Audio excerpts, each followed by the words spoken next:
speaker. We're very pleased that David Comstock is here, and he's going to talk to us about our local parks, about Badger Mountain and Candy. And with no further ado, I think I'll just turn it over to you, Dave. Okay, well, thank you very much. I appreciate you having me this evening. I'll bring up the presentation. So I'm David Comstock. I'm on the board of Friends of Badger Mountain. There are 9 volunteers on the board, and we have about 10 super volunteers that do a lot of help and assistance with us. So we're an all-volunteer organization, a small group, making a big difference here in the community. Just a little bit about myself, a little background. I grew up outside of Boston, Massachusetts. Really enjoyed outdoors in the New England area. I skied on the New England Nordic Combined Ski Team in high school and came out to Steamboat Springs for national competitions. Really loved Colorado. Went to college there at the University of Colorado at Boulder. I got my degree in civil engineering. Met my wife there. My wife did her PhD work in University of Utah. So we lived in Salt Lake City along the Wasatch Front. Loved the public outdoor recreation there in Salt Lake City. And then we moved here to the Tri-Cities in 2000. When I first arrived in the Tri-Cities, all of the local ridges were private property. So that was a little shocking to me after everywhere I'd lived in the country having great access to public open space, public outdoor recreation. So that was kind of a call to action to me to get involved and try to give back here to the local community in the Tri-Cities. Friends of Badger Mountain started in that early 2000 timeframe and started from our local hiking club. So IMAC is the Intermountain Alpine Club. And IMAC has a tradition of hiking Badger Mountain on New Year's Day every year since they started in the late 40s. So top left here, I'll see if I can get a highlighter going. So top left, it's about 5 miles by 4 miles. You're looking at about 20 miles. So back in the late 40s, early 50s, just would have been a totally native environment on Badger Mountain, not even any trails. It just would have been meandering through the sage as the IMAC Hiking Club hiked up Badger Mountain. So fast forward about 20 years here in late 70s, you can see some agricultural development here on the north side. If you're familiar with South Richland, this would be like on the Keene Road corridor. Fast forward another 20 years, late 90s, you can see the encroachment of the residential neighborhoods here to the north side of Badger Mountain, and to the south of Badger Mountain has been totally consumed by agriculture. Fast forward to today, the sprawl of Richland has taken over pretty much everything to the north. This little white rectangle here is the last of the orchards. Orchards have been removed. They're now constructing houses in there. And then you can see the housing developments coming in on the south side. So the large Badger Mountain South is maybe 8,000 homes that will be all the way across the southern slope. You can see a little bit of Rancho Riata. So total transformation of the land around Badger Mountain. And I've kind of outlined the boundary of the Badger Mountain Preserve here as the remaining native habitat. And this is pretty typical of what we see throughout Eastern Washington. So the map here on the top, the brown is a historical range of the Shrubsteppe habitat. So that'd be kind of pre-World War II range. Of course, we're here at the confluence of the Yakima, Snake, and Columbia rivers. We're here in the rain shadow of the Cascades. So we're an arid condition, 7 to 9 inches of rain a year. And some of these huge federal irrigation projects after World War II have totally transformed a lot of this land in Eastern Washington, mostly to cropland. So the Columbia Irrigation Project here is about 671,000 acres. The first of the pumps were put in near Pasco in 1948 to start that project, and extends all the way up to the Grand Coulee Dam throughout this whole area. And it's ironic to me that some of the largest blocks left of this intact sage habitat is the Hanford site, so Manhattan Project, as well as the military live fire areas as you're driving from Yakima going up over the ridges on your way to Ellensburg. Those are two of the largest of the intact blocks. That's a little ironic to me that activities have kind of done some of the preservation of the sage habitat. So moving on to Friends of Badger, our primary mission here is creating a 20-mile ridge trail. So that's the line in blue here. Looking at starting from Steptoe, so the western boundary of Kennewick over Little Badger, connecting into the existing Badger and Candy Mountain preserves, and then eventually connecting down the long ridge of Red Mountain all the way out to the Yakima River. We've had several conversations with the mayor of Benton City. Benton City is looking at trying to purchase an old railroad bridge as well as the old railroad line, doing a rails to trails project to connect into this trail system. And then our sister organization, Tapteel Greenway, is looking at a river trail along the Yakima River all the way back into town.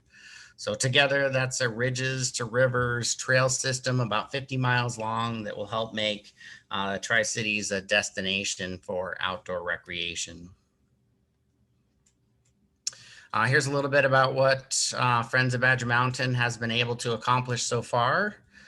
Friends has led the volunteer effort to do the fundraising. Fundraising from the community has helped purchase the land for both Badger Mountain and Candy Mountain preserves. Friends of Badger Mountain is not set up as a land trust, so we've turned both of those properties over to Benton County. They're both managed as part of the Benton County Park System, and the county is much better set up than us to preserve this land for generations to come. Friends has led the volunteer effort to build trails. We've built about 8 miles on Badger Mountain and 2 miles on Candy Mountain. And then we lead a volunteer effort every spring and fall when we have some moisture in the soils to help maintain the high quality trails that the public enjoys on the mountain. Our primary access for Badger Mountain is coming out of the City of Richland Trailhead Park. So if you're familiar with South Richland, the Keene, you turn in at the large Bethel Church there, that light is Shockley. Shockley turns into Queensgate, takes you up to Trailhead Park. The Canyon Trail is definitely the shortest, most direct route to the summit of Badger Mountain and the most popular trail. One of my favorites is driving around to Dallas Road, go under the highway. There's a big brown county sign that points you into Westgate, which is the trailhead for the Skyline Trail. Especially this time in the next couple months, the flowers are really great on the ridge on the Skyline Trail. And then for maybe a little more family friendly, I'd also recommend the Candy Mountain. So if you're coming south on Dallas Road, you turn in at Private Road 669, just before you get to the highway. Again, there's another brown Benton County Park sign that points you in to the trailhead for Candy Mountain. And there's a nice interpretive loop, so very flat and gentle, family friendly. And I'll be talking a little bit more about the interpretive loop on Candy Mountain here in just a minute. But all of the trails are open for non-motorized public recreation. We encourage as many people to get out there as possible, hiking, biking, horseback riding on the trail systems on both Badger and Candy Mountain. Just a quick insight from my perspective. I've worked a bunch with both the city and the county, but it really is citizen action right now that's kind of driving our large preservation projects. The city seems to be so busy with just the rapid expansion of the city of Richland that they're really not thinking forward enough, in my opinion. The county, I think, has a little bit better perspective about the value of these larger preservations, especially from the popularity of the Badger Mountain Preserve. We've seen over 200,000 visits to Badger Mountain last year. So they, I think, get the big picture, but I don't think they really have the staff to implement these larger projects. There's really only one contact that we work with in the Benton County Commissioner's Office, and he has many hats, and one of which is the Parks Department. So citizen action is driving our community projects right now. So continuing with the Candy Mountain Preserve, one of my passions since we established the Candy Mountain Preserve has been developing an interpretive loop. So you can see the trail here is highlighted in green. That's very flat, family friendly. I've listed some of the native plant signs. This has been a real fun project working with Mickie primarily and the Native Plant Society to help develop interpretive signs for each of the native plants. Most of these plant signs are spread out around the loop. One exception to that is the gray and green rabbit brush signs to help people distinguish the differences between those. They're located directly across the trail from each other. Fun story, when my son and I installed those two signs, my son noticed after we'd gotten them all put in, he's like, Dad, I think you did them backwards. So we took some photos, sent them off to Mickie, and sure enough, we had to switch the signs. But it kind of helps highlight the importance of having information about both of those kind of right adjacent to each other. So stop and compare the differences between those two plants as you hike the mountain. Our native plants have been a great partnership. We had students from the Columbia Basin College in a metal welding class. They made the signs. All the text and photos came from volunteers from our local chapter of the Native Plant Society. Benton County did all the final formatting and paid for all the materials. Friends of Badger Mountain prime painted and installed all the signs that you see around the Candy Mountain Interpretive Loop. And a second thing that we've tried to do to help enhance the experience for the visitors is on our website, friendsofbadger.org.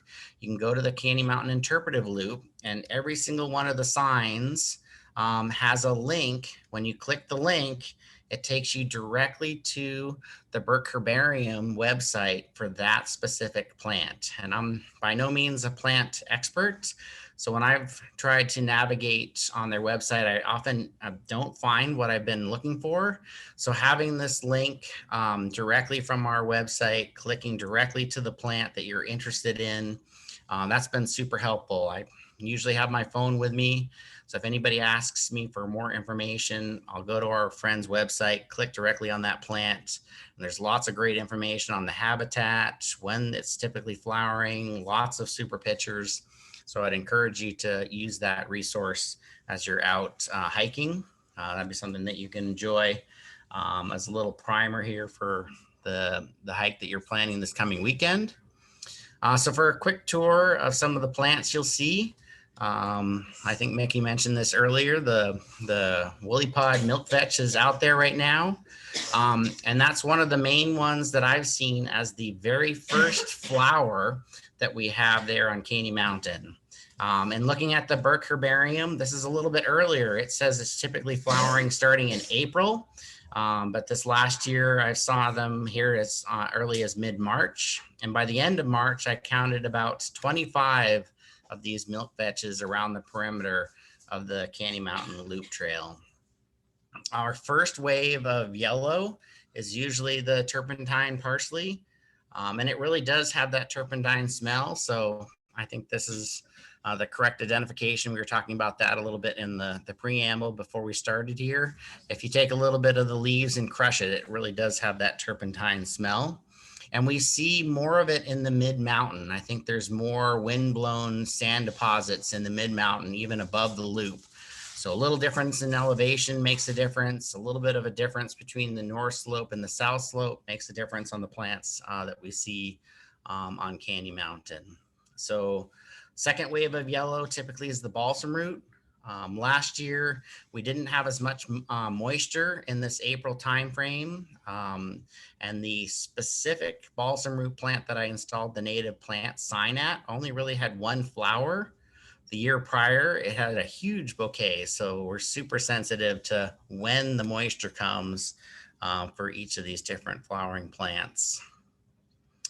This is one that Mickie and I missed when we were doing the initial inventory, the bastard twilflax. But since we've been out there quite a bit with the installation of these signs, we're working on a new sign that we'll put on the Candy Loop for this plant. Our third wave of yellow is the hawksbeard and the rock buckwheat. Captured a little pollinator here on the hawksbeard on this photo. Lots of white. The yarrow is very common throughout our area. We can keep an eye out for the Dusty Maiden. There's a nice spot where we have several of those plants around the Candy Mountain Loop. And this last year was fantastic. I think the globe mallow is one of my favorite plants. I love the brilliant yellow, or excuse me, brilliant red. And this last year, we had just the right amount of moisture for this to really be a good year, or last year was a good year for the globe mallow. One kind of a comparison note, up on the Windy Ridge on Badger Mountain, there's a lot of this rosy balsam root, but I have yet to see one of these plants on Candy. So even though they're only separated by a few miles, there are differences in the native plants and in the wildflowers that we see, different on Candy Mountain or different on Badger Mountain. So that's an interesting comparison, and I love the rosy balsam root. Having grown up in New England with the fall foliage, I think it's just fascinating that this plant starts with the yellow petals, and as the plant fades towards the end, those petals turn to a reddish orange. So I think that's a really neat. On the right here, I have a friend that I found as we were moving rocks to install one of the interpretive signs on Candy Mountain. And it's a good reminder that this is the home of the scorpions and the other animals and plants out there. So try to remember that you're the visitor when you're out there. Try to stay on the trails. The soil crusts are very sensitive and very thin and are easily damaged or destroyed when we're walking off trail. So appreciate you staying on the trail when you're enjoying both the Candy and the Badger Preserve. So in addition to the native plants, we also have some geological history, some Ice Age floods, and some Hanford history. I'll give you a little primer. Our area has experienced some huge volcanic eruptions. So the shaded red here is an area showing the Columbia River basalt group.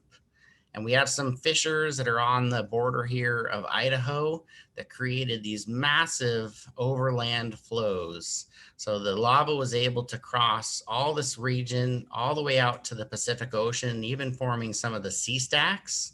So one of these flows was almost 300 miles long and maybe one of the longest overland lava flows known to happen anywhere in the planet. But as a little tease, the sign goes on to talk about the specific basalt rock that you see up there on the Candy Mountain Loop. So I would encourage you to find this sign on your next hike and learn a little bit more about the specific rock that we see as our native bedrock here in the Tri-Cities area. Another fascinating part of our geological history are the Ice Age floods. Some of the largest freshwater floods known to have happened anywhere on the planet came down through our area. This image is from Bruce Bjornstadt from his book On the Trail of the Ice Age Floods. This is during one of these maximum flood events, and you can see the top of Candy Mountain is just a little tiny island in this temporary Lake Lewis. Top of Badger Mountain again, a little tiny island in this Lake Lewis. And you can see the icebergs from the ice dam that would have created glacial Lake Missoula floating in this flood water. So as the lake drained, if those icebergs ran aground here within the Candy Mountain Preserve, that they would have eventually melted after they grounded, and any of their payload, any of the rocks would have been deposited here on the surface. So these white ones are indicating a granitic rock. They could have come from as far away as eastern British Columbia. So captured up in the glacial ice as it was coming south out of Canada, pushed into the panhandle of Idaho, created that ice dam, and then ice rafted down into our area here by these Ice Age floods. So that's just an amazing story. And one of the ones that our geologists found was even a rock that matches the type of rock at the ice dam locations. So we have material that is ice rafted here, deposited into the Candy Mountain Preserve from the ice dam location. I think that is pretty cool. So we encourage you to get out there, learn more. The interpretive signs in Candy Mountain for the Ice Age floods are at some of the largest of the erratics, and kind of tell the story of the Ice Age flood from the perspective of the evidence left behind from the Ice Age flood here on Candy Mountain. A final component to our interpretive trail is the history.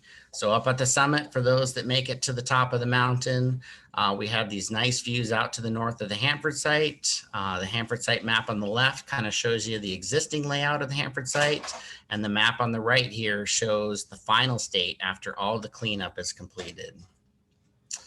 Noxious weeds. We have quite a bit more on Candy Mountain than Badger Mountain. And I think a lot of that has to do with the number of individual residential houses along the perimeter, as well as some of the orchard and vineyard activities. A lot more trips in and out of the properties around the perimeter of Candy Mountain have introduced more noxious weeds. So David Beach here, on our board member here, has led our effort controlling the noxious weeds on Candy Mountain. This particular year, we had 337 hours of volunteer support, mostly hand picking and removing the noxious weeds. These are our Fab 4. Probably 80% of what we remove is the yellow star thistle, probably a combined 20% between the rush skeleton weed and the diffuse knapweed. And thankfully, we have very little of the tackweed or with the goat heads here. So. This is a little map that one of the staff members from the Benton County Noxious Weed Board made. You can kind of see how extensive the issue was. This was just a survey from the trail only, but kind of gives you a feel. The green pins here are the rush skeleton. We used a little bit different technique. Most of the other ones were just trying to remove the plant as soon as it starts to flower, kind of reduce that seed load out on the preserve. With the rush skeleton, we're kind of trimming off the top of the plant, leaving about the bottom 6 inches that gets flagged. And then Mickie has been coming back and hand painting on the herbicide. If you don't kill the roots there for the rush skeleton, then that really has not as much impact on just trying to remove the plant itself. So a little bit different technique for the rush skeleton weed control. And then our primary goal here has been fighting the battle along the perimeter. Our number one priority is preventing the noxious weeds from leaving the Candy Mountain Preserve. So we've hired the professionals with the Benton County Noxious Weed Board. They've come in and sprayed along the perimeter. And Mickie and I were out just a couple days ago taking a look at some of the spray areas and kind of evaluating that they really haven't had too much impact on the native grasses in these areas where we've widespread sprayed the herbicide. So after probably 3 to 4 years of really intense effort, we're finally seeing a reduction in the number of noxious weeds that we have on Candy Mountain. We really enjoy our partnership with the Native Plant Society, especially with the plantings. You can see Mickie here is teaching us on planting the sagelings. We've put in about 60 of these plants here on the border of the parking lot and have been watering them significantly since they were planted. We want to create kind of a visual vegetation barrier with native plants between the parking lot and the adjacent homeowners here in the area of the parking lot feature. Another one I just wanted to mention briefly, we love the efforts from the Native Plant Society members, and Friends tries to support this. I think working with the 5th graders in the Robert Frost Elementary program has been really fantastic. Gretchen has done great work, not only planting and kind of developing the seedlings with the 5th graders, but then having them go out and plant. This particular planting is in Trailhead Park, kind of right at the slope of Badger Mountain, which is just a really fun project. Another really interesting project, this is the Umtanum Desert Buckwheat. The total population of the species is less than 5,000 plants. So this is native to one of the areas out on the Umtanum Ridge within the Hanford Reach National Monument. So the Silver Dollar Fire was a large range fire that entered the Hanford Reach National Monument on July 2nd of 2017, and it swept through the Umtanum Run Ridge area where these plants live and impacted their critical habitat. The species is not fire tolerant, and the local U.S. Fish and Wildlife staff identified this range fire as kind of really highlighting the importance of experimental outplanting for this species to prevent a significant loss of the species due to fire. So one of those outplanting experiments here has been on the Badger Mountain Centennial Preserve. And I'm happy to report after a year with having those plants planted, the plantings actually on the north slope have done slightly better than the south slope. So I think that's just an awesome project, and we're really happy to be able to support. I mean, for Friends of Badger Mountain's perspective, preservation is one of our main goals in creating these mountain preserves. So we're happy to see that type of activity happen here. So I'm going to transition a little bit here and talk about one of our current projects. So Friends of Badger Mountain is currently working on creating a third mountain park. So this would be for a Little Badger Mountain Preserve. So you can see the trails here on Badger Mountain in the top left of this photo. That's also the transition between Benton County, and the eastern boundary here is the transition to the City of Richland. So this new park is entirely within the City of Richland, and we're working with the City of Richland's Parks Department to create a new preserve that would have a continuous trail corridor from Badger Mountain across the saddle and up the ridge to the high point of Little Badger, highest point within the City of Richland. So I'm going to zoom in on the yellow box here. So again, top left here is Badger Mountain, existing trails. We've got 70% of the land that we need to have a continuous trail corridor through the saddle and up the ridge to the high point here by these water tanks, the high point of Little Badger. And we're making good progress on our fundraising for the purchase of the last parcel, the last 21 acres that we need to complete the land acquisition phase of this project. Here's a little perspective. I'm standing up here on the Windy Ridge. This is along the Canyon Trail. Right now, there's a lot of that rosy balsam root that I was talking about earlier that's up on the Windy Ridge here on the Canyon Trail. You can see off here to the east, the eastern boundary of the Badger Mountain Preserve here from the Sagebrush Trail will be where the new trail starts. The new trail will descend down the ridge with lots of great views overlooking the Columbia River Valley. It'll meander through the nice sage that's in the saddle, and then gain the ridge top, and then head up to the top of Little Badger that you can see off in the distance here. So that'll be about 2.2 miles of new trail extending to the east to the summit of Little Badger. We did start on the trail construction last spring prior to COVID. So I'm driving one of Friends' gravel haulers.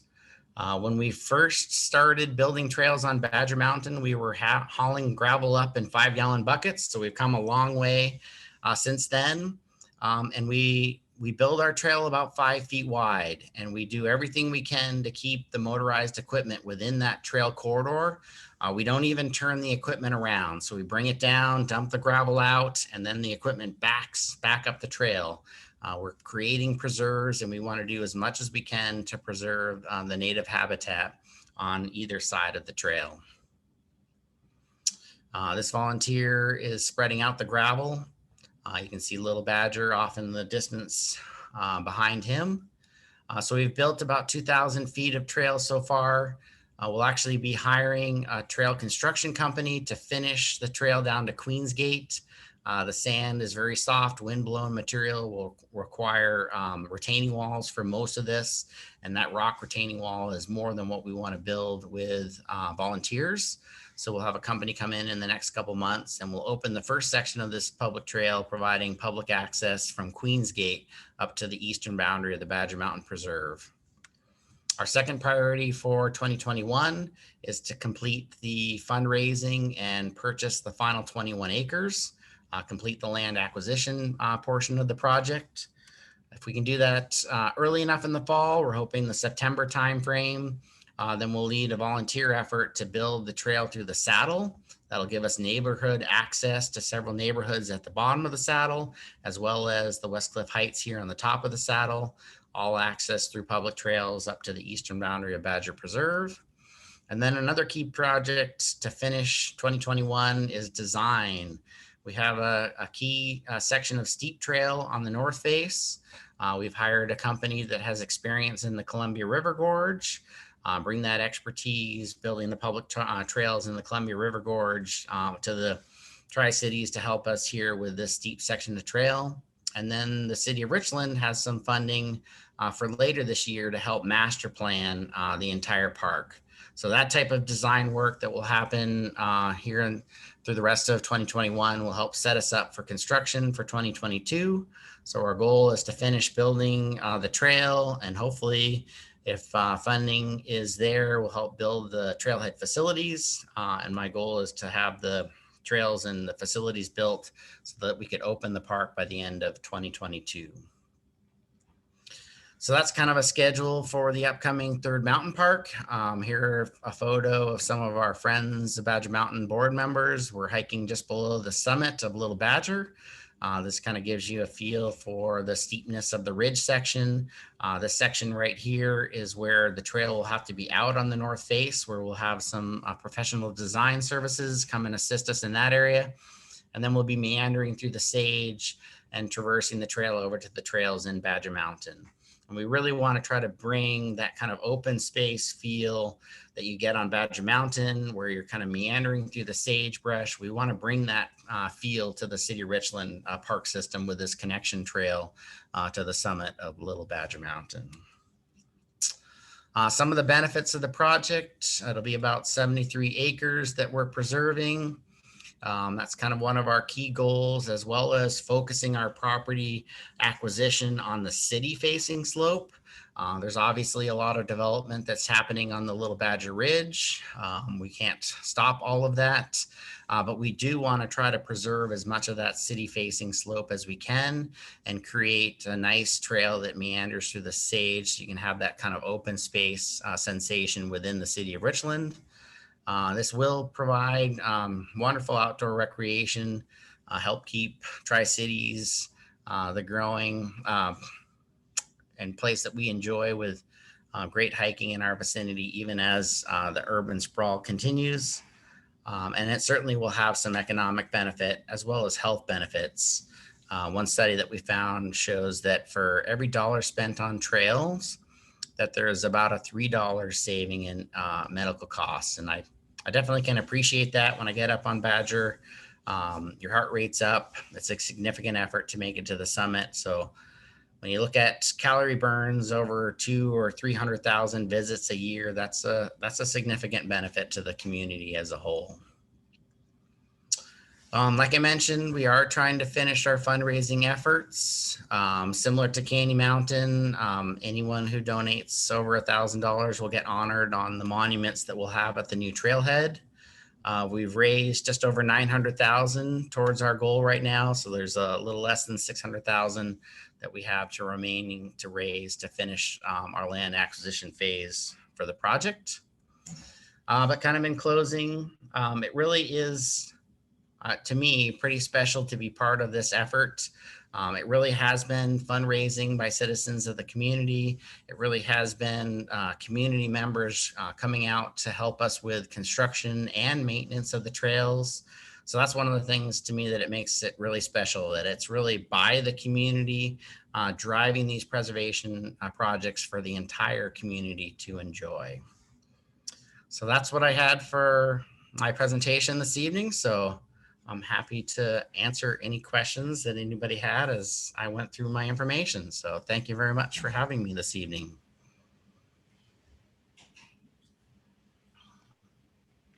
Thank you, David. That was a great talk. That was great. Lots of information there. I really appreciate it.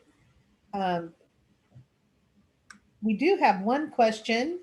Barbara asks, are there fossil remains on the grounds? And I'm not too sure about that. So David or others that might know some more about that than I do.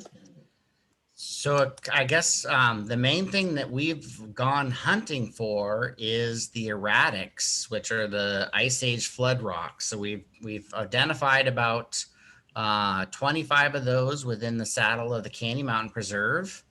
I am familiar just with talking with geologists here like George Last and Bruce Bjornstadt along the Yakima River, close to the new Dupertail Bridge. I think there's some outcut exposures that where you can see old layers of Mount St. Helens volcanic ash, and so there might be other fossil remains in that area. I'm not familiar with any fossil remains that have been found within the Candy Mountain Preserve specifically, though.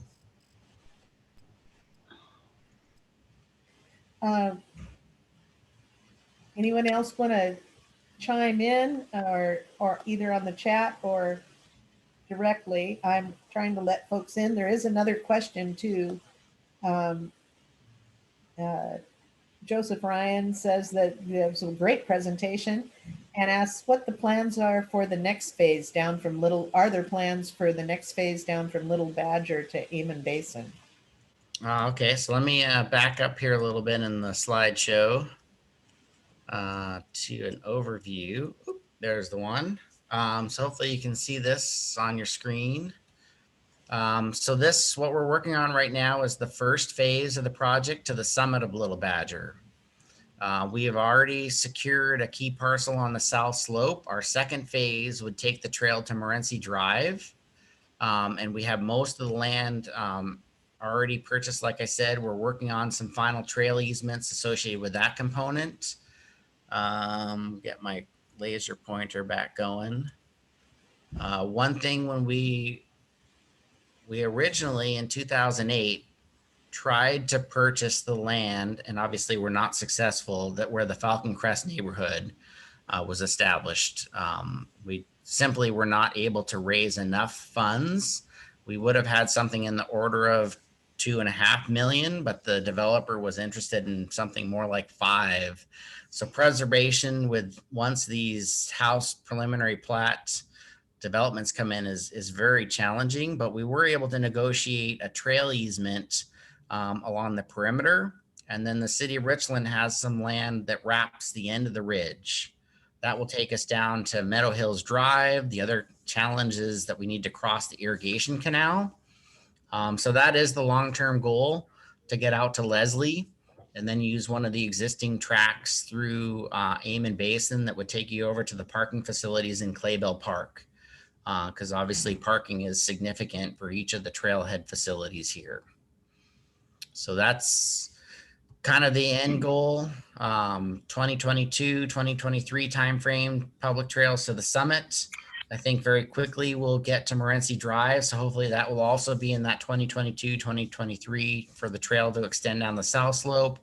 And then probably more like 2026, 2027 to finish that trail system out to Leslie is how we see the Little Badger Ridge Trail completion.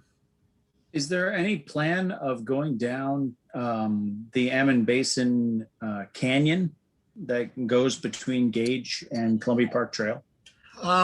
Very possibly. Once you connect over into Claybell Park, there's a power line that would take us up to Steptoe. And there's nice pedestrian paths on either side of Steptoe that go a long ways down towards kind of Bateman Island area would be the ultimate location where the Yakima River Trail corridor would kind of dump out into the confluence there. We're certainly open. That part, we haven't spent a lot of time planning routes to make that connection back down to the Yakima River. So that Amon Basin Canyon going to the north would certainly be an interesting option to explore.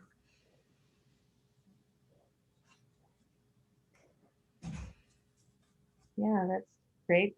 We do have a question too from Lee Sims, wondering about any sage grouse in the area. I can speak from my experience that there haven't been any sage grouse sighted in this particular Badger and Candy Mountain areas, probably since before, I would say before the 60s, maybe 50s. In the area, there used to be occasional sage grouse on the Arid Lands Ecology Reserve, and in the 40s, there was a lek close to Vernita, but those haven't been occupied for a very long time. So sage grouse are primarily restricted to areas on the Yakima Training Center, and then to the north up in Douglas County and McQuillamine and up in that direction. So Kimberly, if that answers your question, or if anybody else has anything to add, please chime in. Yeah, we are preserving some nice sage habitat. It's, as I walk around out there, it's probably more chukars and maybe some pheasants that I'm disturbing that are in the underbrush there. But the more of that habitat that we can preserve, the better. Yeah, and I think that some of those areas could remain as habitat for things like sage sparrow, which is another species of concern in Washington State. Not as close to federally endangered as something like the sage grouse, but certainly all that sagebrush habitat is important for a lot of the shrubsteppe birds, and possibly for jackrabbits, for black-tailed jacks as well.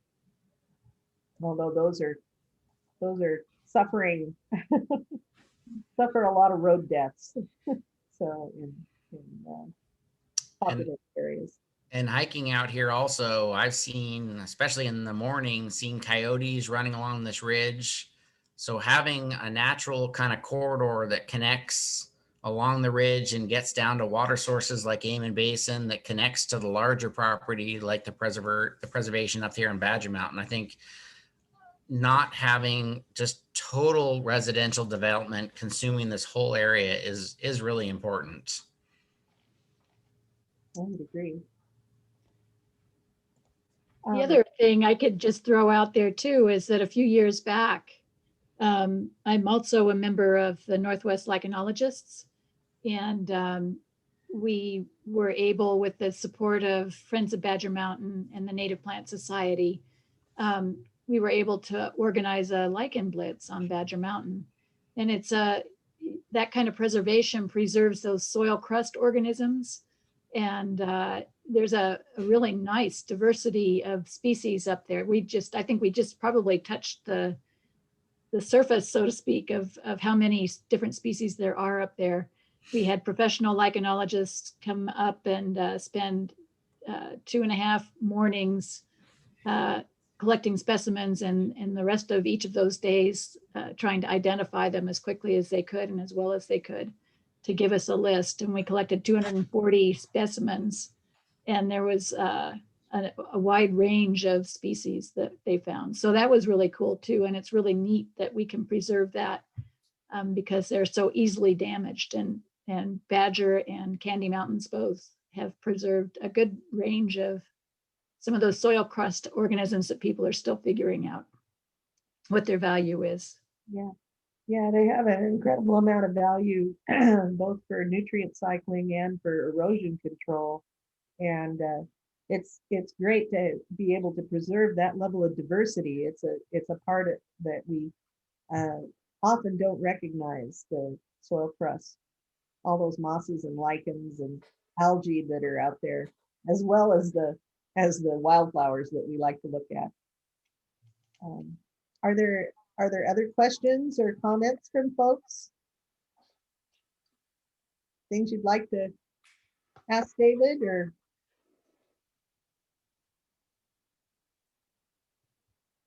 Okay. Wow. Okay. Hello, everybody again. I think unless we've got more questions, I think we're about done. I just wanted to encourage folks to take a look at the state webpage and the number of events and things, as I mentioned early on, going on around the state, and the number of presentations that are out there, both recorded presentations from different chapters on a number of topics. I think there was one last night on pollinators in prairie habitats, and how diversity of restoration affects the abundance and presence of those pollinators in in our Washington prairies and even down in the Willamette Valley.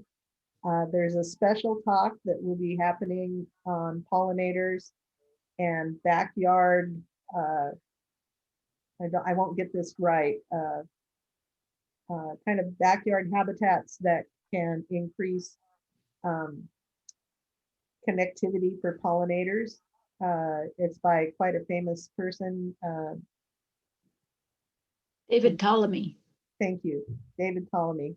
And it just went away. I told myself I'd remember it. That's Saturday morning at 10 a.m. And there's like 500 people more than 500 people signed up to see this. So it's really going to be quite a good presentation if you're interested in pollinators and what you can do to help conserve our habitats for them. And so unless anybody else has anything to add, I don't see any other chats or questions or anything. I'd just like to thank everybody for joining us and really thank David for his wonderful presentation and then say good night. Very nice talk, very informative. Right on. Thank you for having me. Yes, our pleasure. And Yeah. if they want to donate, David, to the organization, they can just go to the Friends of Badger to help purchase some of that land, right? Friendsofbadger.org. Yes, Okay, we're very happy about it. It's very nice. Yeah, it is. Yes, we really it is. enjoy it. So thanks so much, everybody. Okay. Have a great evening.